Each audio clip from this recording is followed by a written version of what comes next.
Hello guys, हमारी ज़िंदगी में चल रही छोटी छोटी समस्याएं और छोटी छोटी बाधाओं को हमें बहुत ही सहजतापूर्वक पार करना चाहिए, क्योंकि जब हम किसी पहाड़ पर चढ़ते हैं तो ठोकर हमें उस पहाड़ की वजह से नहीं बल्कि पहाड़ में पड़े हुए छोटे छोटे पत्थरों की वजह से लगती है। तो शुरुआत करते हैं एक नई प्यारी सी कहानी के साथ। एक बार एक राजा होता है और वो एक बहुत ही प्यारा सा तालाब का निर्माण करवाता है और उस तालाब में कुछ मेंढकों को वो छोड़ देता है और उस तालाब के बीचों बीच एक खंबे का निर्माण करवाता है।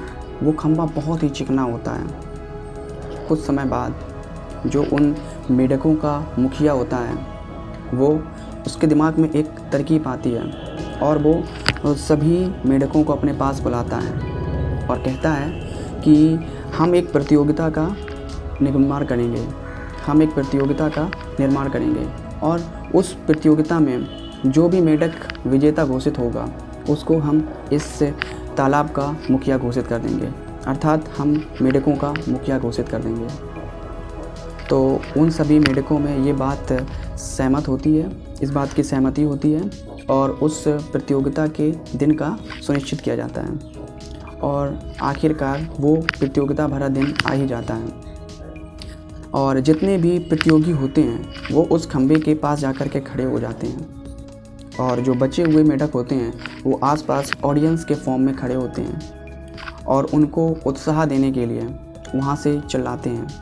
अब प्रतियोगिता शुरू होती है और जितने भी मेंढक होते हैं वो उस चिकने खंबे पर चढ़ने का भरपूर प्रयास कर रहे होते हैं और लेकिन वो जो खंबा है वो बहुत ही चिकना है। तो जब मेंढक उस पर चढ़ते हैं तो बार बार वो नीचे फिसलते हैं और गिरते हैं। तो जो ऑडियंस होती है वो चिल्ला रही होती है कि ये काम बहुत ही मुश्किल है, ये कार्य बहुत ही असंभवपूर्ण है। और जो भी मेंढक उस खंबे पर चढ़ने का प्रयास करता है और वो फिसल कर नीचे गिर जाता है, उस पर वो ऑडियंस हंस रही होती है। तो इस तरीके से जो कुछ प्रतियोगी होते हैं वो थक कर हार के साइड में खड़े हो जाते हैं। जो 3-4 और मेंढक होते हैं वो अपना फुल पोटेंशियल के साथ उस खंबे पर चढ़ने का लगातार प्रयास करते रहते हैं, लेकिन खंबा बहुत ज़्यादा चिकना होने के कारण वो बार बार उस खंबे से फिसलते रहते हैं। और जो पास खड़ी ऑडियंस होती है वो बार बार उनसे यही कहती है कि ये कार्य असंभव है, ये काम मुश्किल है, ये आप लोगों से नहीं हो सकता है। और जैसे जैसे जो नीचे गिरता रहता है उस पर बार बार वो लोग हंसते हैं।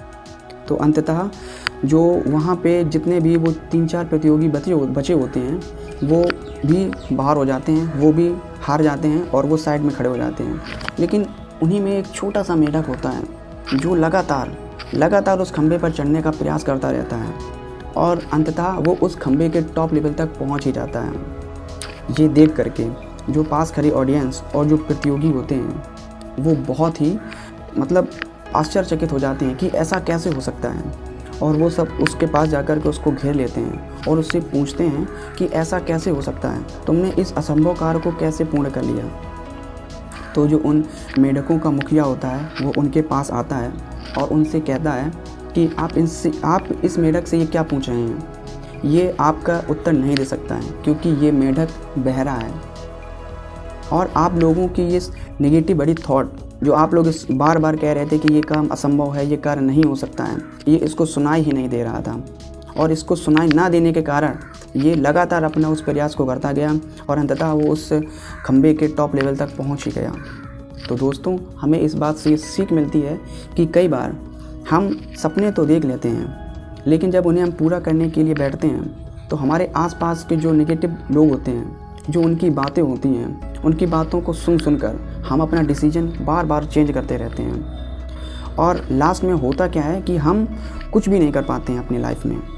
तो हमें कभी भी जब भी हम कोई अपना सपना, अपना ड्रीम बनाते हैं तो उसको पूरा करने के लिए हम अपने 100% पोटेंशियल देना चाहिए।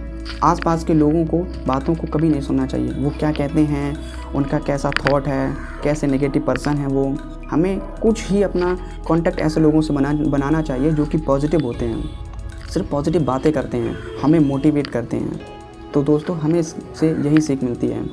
तो दोस्तों, आपको हमारी ये स्टोरी कैसी लगी कमेंट सेक्शन में ज़रूर बताना और अगली स्टोरी आप किस टॉपिक पर पाना चाहते हैं, किस टॉपिक पर देखना चाहते हैं, ये भी कमेंट सेक्शन में ज़रूर बताएं।